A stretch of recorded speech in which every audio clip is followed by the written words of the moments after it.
इस class next जो हम कर रहे थे, लास्ट आपने किया था ना, how to detect deadlock within the system. So उसके लिए आपको बैंकर्स एल्गोरिदम यूज करना था। Now after that detection, next topic is how to recover from the deadlock. ठीक है,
recovery from deadlock. First of all, you have to detect the deadlock, whether the deadlock is present in the system or not, that have been identified by using the Banker's algorithm. Okay, if there is a safe sequence of states, then there will be no deadlock. But if there is unsafe sequence of state, then definitely there will be a deadlock in the system. Okay. Now, first of all, first step for recovery, how to recover. That is, first method is process termination. ठीक है, this is the first method, process termination.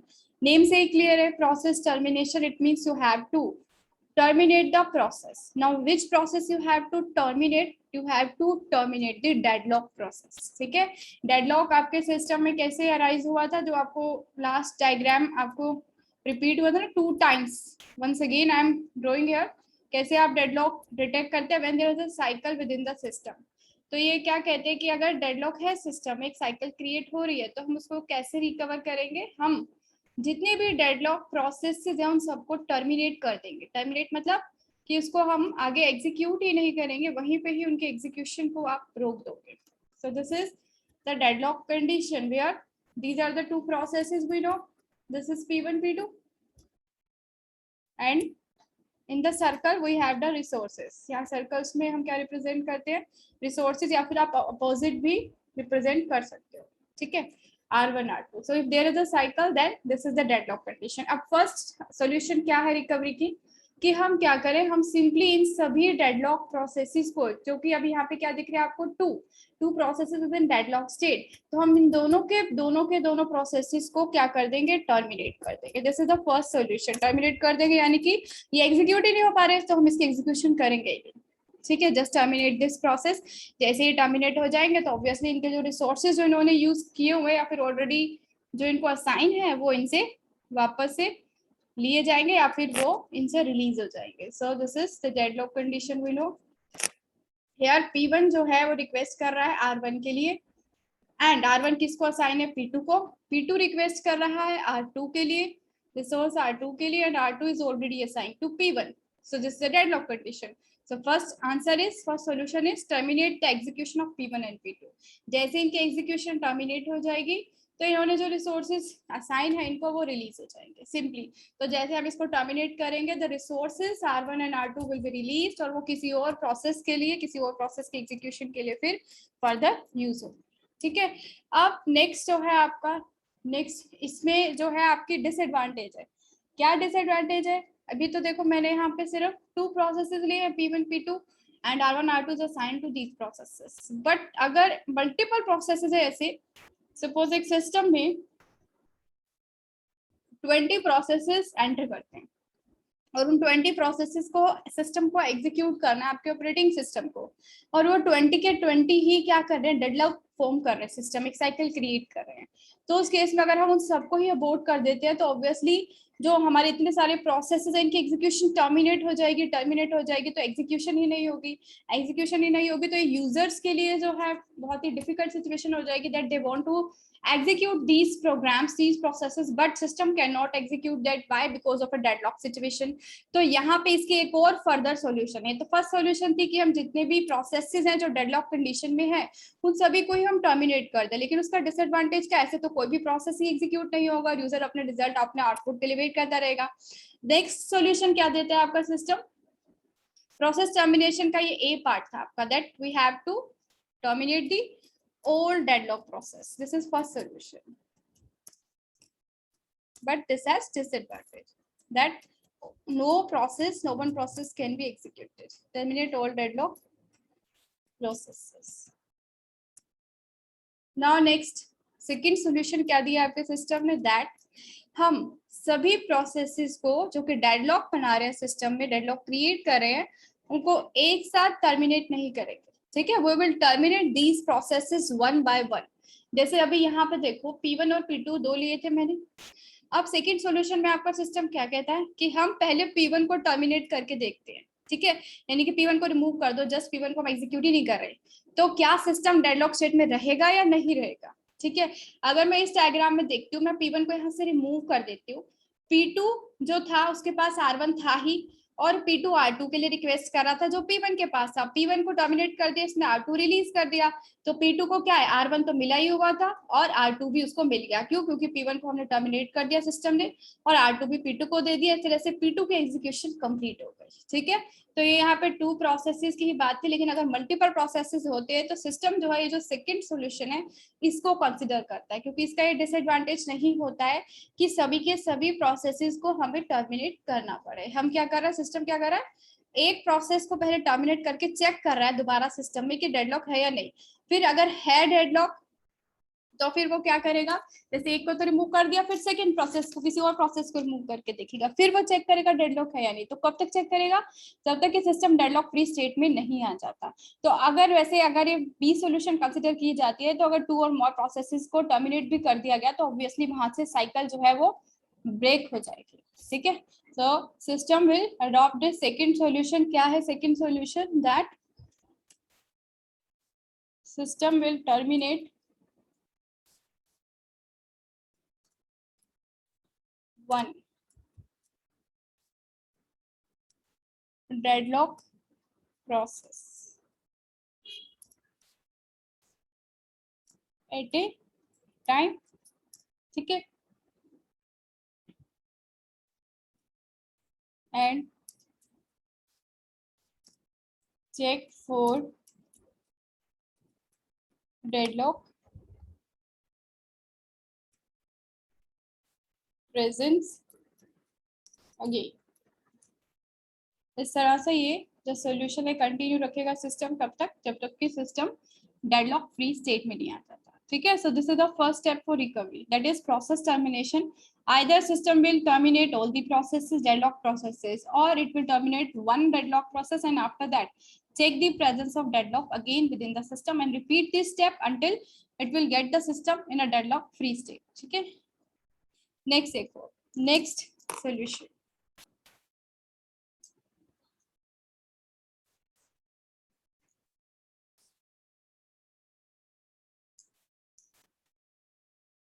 second is a preemption. Second solution to recover from deadlock is the preemption of resources. Resource preemption पता है हमें, resource preemption क्या है, जैसे हमारे पास क्या है, suppose we have 3 processes P1 P2 P3, इन तीनों को कुछ ना कुछ कोई ना कोई रिसोर्सेज असाइन होंगे इनके एग्जीक्यूशन के लिए, like P1 has 2 resources, P2 has 3 resources and P3 has 4 resources, ठीक है। अब P3 को एग्जीक्यूट होने के लिए 4 तो इसके पास है ही, P3 को एग्जीक्यूट होने के लिए 1 रिसोर्स चाहिए जो कि P1 के पास है, ठीक है। If in this case for the execution, complete execution of P3, 1 more resource is required and that is already assigned to the process P1। तो आपका सिस्टम क्या कहता है कि हम फोर्सफुली जो रिसोर्स P3 को चाहिए उसको प्रीएम्प्ट करेंगे P1 से, ठीक है। तो ये आपके रिसोर्स प्रीएम्प्शन सॉल्यूशन है। रिसोर्स प्रीएम्प्शन क्या कहती है, the system has to successfully preempt some resources from the processes and then assign these resources to other processes until the deadlock cycle is broken। यानी कि जब तक डेडलॉक साइकिल टूट नहीं जाती या फिर डेडलॉक फ्री स्टेट नहीं आ जाती सिस्टम की, तो सिस्टम क्या करेगा, सिंपली प्रोसेसेस के कुछ रिसोर्सेज को प्रीएम्प्ट करेगा और उन रिसोर्सेज को उन प्रोसेस को देगा जिनको उसकी एट प्रेजेंट अभी रिक्वायरमेंट है, ठीक है। लेकिन अब इसमें कुछ कंडीशंस, क्या कंडीशन है, फर्स्ट ऑफ ऑल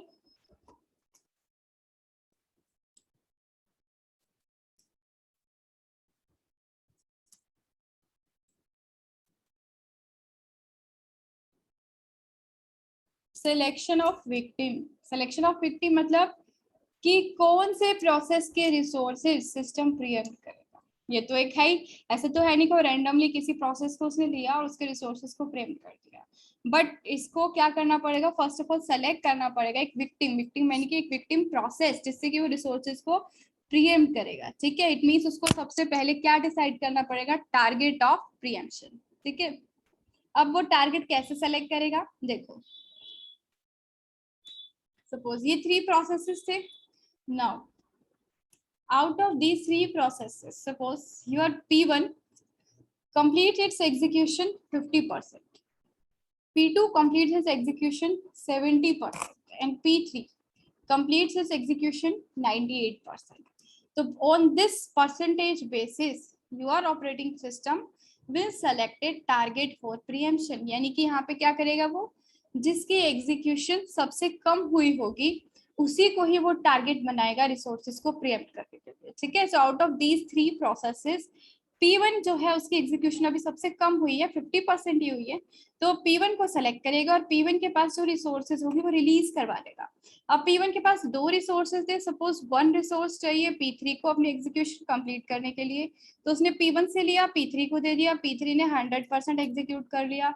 ऐसे ही P2 जो है उसको एक रिसोर्स P1 से चाहिए, तो एक P1 को P2 को दे दिया इसने, P2 ने भी सपोज उससे अपनी 100% एग्जीक्यूशन कंप्लीट कर ली, तो अब P2 P3 एग्जीक्यूट हो गए तो ऑब्वियसली वो 2 रिसोर्सेज अब फिर से फ्री हो गए, तो अब वो P1 को वो 2 रिसोर्सेज असाइन कर देगा, अब P1 भी अपनी एग्जीक्यूशन को कंप्लीट कर लेगा।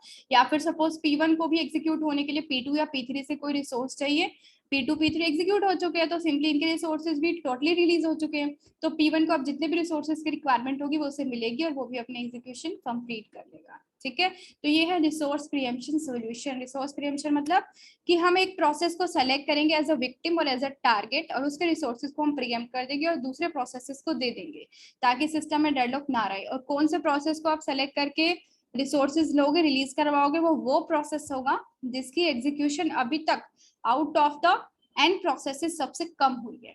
अभी यहाँ पे जैसे मैंने 3 ही लिए थे, so in the system there are multiple processes for execution, ठीक है। तो उन प्रोसेसेस में से किसी की जो सबसे कम हुई होती है, जैसे 10 है, 20% या 30% या 50 से भी कम, तो उन्हीं प्रोसेसेस को सिस्टम सेलेक्ट करता है प्रीएम्प्ट करने के लिए, ठीक है। जिसकी 90% या 90 से ऊपर हो गया उसे तो ऑब्वियसली वो प्रीएम्प्ट नहीं करेगा, उसको तो पूरा एग्जीक्यूट ही करवाएगा, ठीक है। नेक्स्ट देखो आप, नेक्स्ट थर्ड सेकंड कंडीशन क्या है इसकी,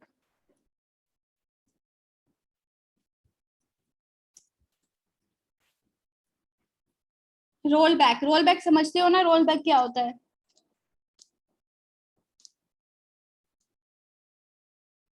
रोल बैक होता है जैसे आप अंडू करते हो, अंडू को हम क्या बोलते हैं, रोल बैक, ठीक है। तो रोल बैक में क्या सॉल्यूशन देता है इसके अलावा, कि जैसे यहाँ पे P1 P2 P3 है, ठीक है, तो हमें एक प्रोसेस को प्रीएम्प्ट करना है, तो हम जिस भी प्रोसेस को प्रीएम्प्ट कर रहे हैं यहाँ पे, तो हम preemption on the basis of percentage ना करके हम सिंपली एक प्रोसेस को ऐसे प्रीएम्प्ट करेंगे कि वो एक अपनी सेफ स्टेट में आ जाए। सेफ स्टेट कौन सी, वो स्टेट जहां पर कि उसकी वजह से डेडलॉक क्रिएट ही नहीं हो रहा सिस्टम में, ठीक है।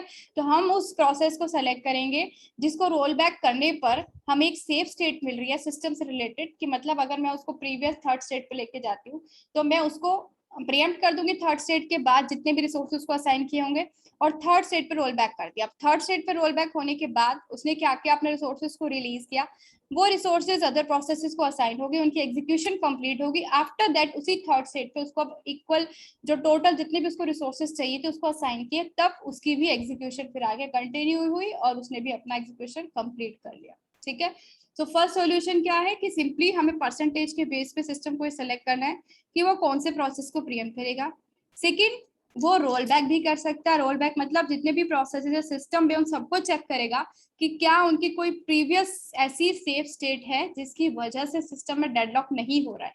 अगर ऐसी कोई रोल बैक स्टेट या सेफ स्टेट प्रोसेसेस की सिस्टम को मिलेगी तो सिंपली वो उस स्टेट में उनको ले जाएगा, एंड आफ्टर सम टाइम जब सभी प्रोसेस एग्जीक्यूट हो जाएंगे डेडलॉक फ्री स्टेट में, वो रिसोर्सेज फिर उस प्रोसेस के रिक्वायर्ड रिसोर्सेज उसको असाइन कर देगा, सो दैट कि उसकी एग्जीक्यूशन भी फिर कंटिन्यू हो जाए।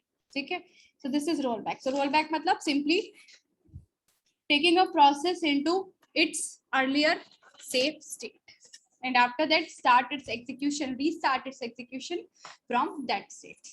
ठीक है, मतलब ये था कि सिंपल है कि वो एक प्रोसेस है P1 जैसे, वो अपनी 5 स्टेट में आ चुका है, उसने अपनी 5 स्टेट्स कंप्लीट कर ली है, लाइक 1 2 3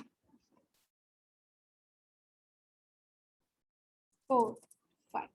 अब सिस्टम ने चेक किया कि थर्ड स्टेट के बाद ये डेडलॉक बन रहा है। अगर ये फोर्थ स्टेट पे आ रहा है ना, फोर्थ स्टेट अपनी एग्जीक्यूट कर रहा है तो डेडलॉक बन रहा है सिस्टम में। तो सिस्टम ने क्या किया कि इसको 5 स्टेट से 5 इसकी कैंसिल करी, 4 कैंसिल कर दी, उसको वापस से कहाँ लिया, अर्लियर सेफ स्टेट में। थर्ड जो थी इसकी सेफ स्टेट थी, तो P1 को अब ये 4 और 5 इसने इसकी कैंसिल करी, P1 को थर्ड पे ले आया। ये थर्ड के बाद अब इसने P1 को वेट कराया, जब सिस्टम डेडलॉक फ्री स्टेट में आ जाएगा आफ्टर दैट वो क्या करेगा, इसके रिक्वायर्ड रिसोर्सेज जो कि इसको 4 और 5 स्टेट कंप्लीट करने के लिए चाहिए थे वो इसको फिर से असाइन कर देगा। यानी कि अब थर्ड स्टेट पे वापस आने के बाद इसकी जो एग्जीक्यूशन है वो रीस्टार्ट होगी। ठीक है, लास्ट देखो,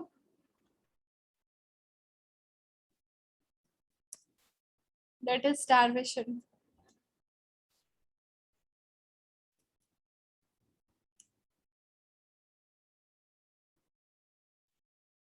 स्टारवेशन तो मल्टीपल टाइम्स आपका रिपीट हो गया एक कंसेप्ट। क्या होता है स्टारवेशन क्लास? अब यहाँ पे तो ऑब्वियसली स्टारवेशन हो ही सकता है, अगर हम दोनों केसेस देखें तब भी, सिलेक्शन ऑफ विक्टिम में भी और रोल बैक में भी। होता क्या है स्टारवेशन?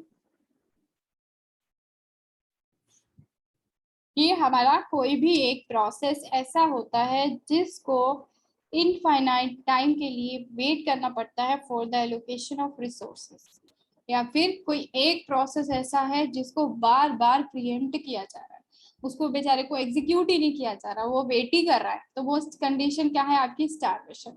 तो आपकी क्या सॉल्यूशन देती है, अब इससे भी रिकवर तो करना पड़ेगा सिस्टम को, ऐसा तो नहीं है ना कि वो किसी एक प्रोसेस को एग्जीक्यूट ही ना करे, उसको वेट ही करवाता रहे। So that's why there is a solution that to remove the starvation condition in which a process has to wait for infinite period of time for the allocation of resources. तो इसके लिए solution क्या है?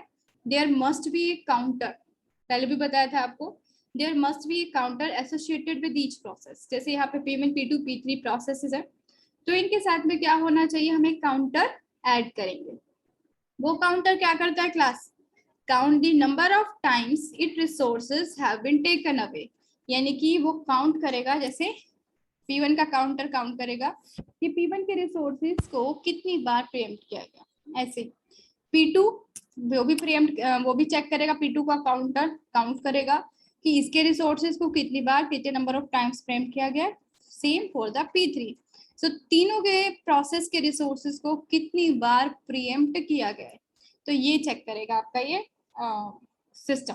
ठीक है, अब solution क्या थी, क्या बताया था आपको कि जिसकी भी काउंट वैल्यू सबसे ज्यादा आएगी, सबसे ज्यादा ऑब्वियसली कि जिसको सबसे ज्यादा बार प्रीएम्प्ट किया गया है, तो अब नेक्स्ट जो असाइन होंगे रिसोर्सेज वो उसी प्रोसेस को सिस्टम असाइन करेगा। ठीक है, despite of having the higher priority process in the system, but according to the count value जो आपका ऑपरेटिंग सिस्टम है, अब उस प्रोसेस को रिसोर्सेज असाइन करेगा जिसकी काउंट वैल्यू सबसे ज्यादा होगी। ठीक है,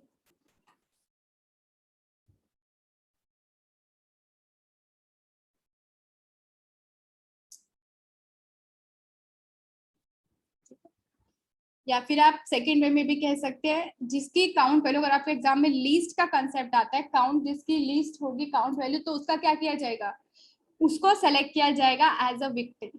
समझ में आ रहा है? P1 जो है उसका काउंटर अटैच हुआ, सपोज काउंटर ने काउंट किया कि इसको 4 टाइम प्रेम किया गया है। नेक्स्ट P2 को सपोज कितने टाइम्स, 3 टाइम्स प्रेम किया गया है। नेक्स्ट इज P3 ने काउंटर ने काउंट किया कि इसको 2 टाइम्स प्रेम किया गया है।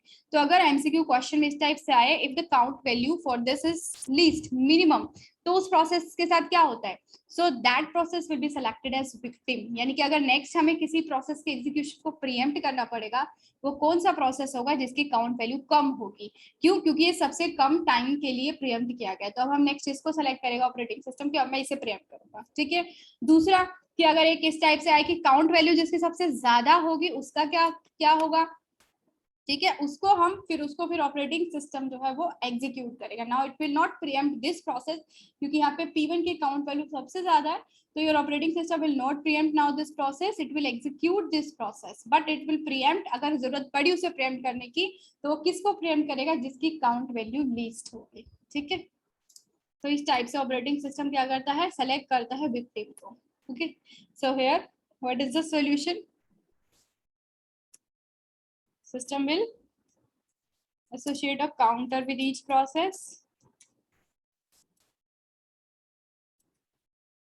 ठीक है। एंड काउंटर क्या करेगा, it is use to count simply the number of times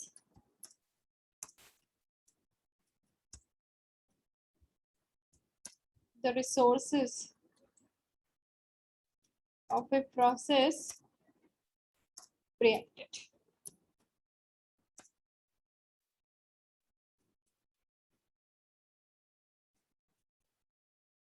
ठीक है। process with least count will be the next victim, and the process with highest count will restart or will start its execution।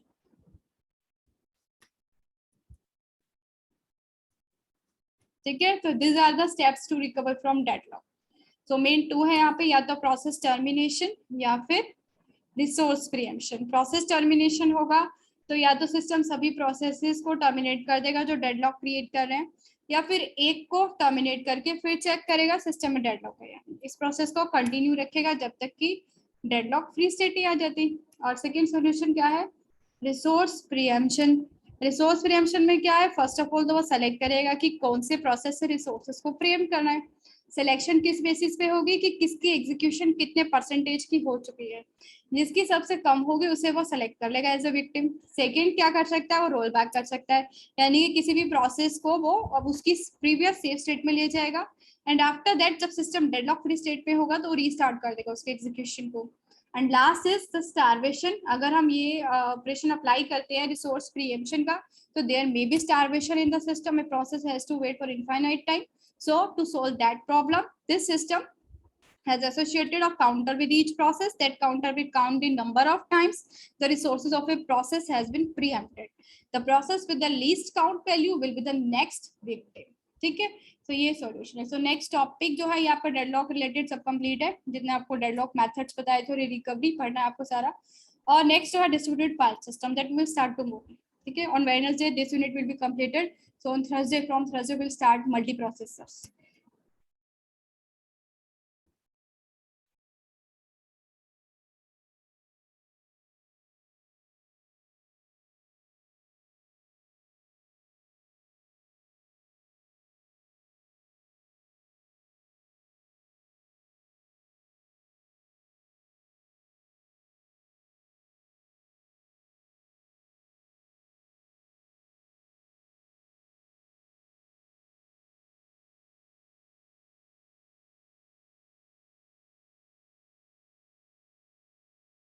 Yes, class, I have taken your screenshot for attendance। Okay.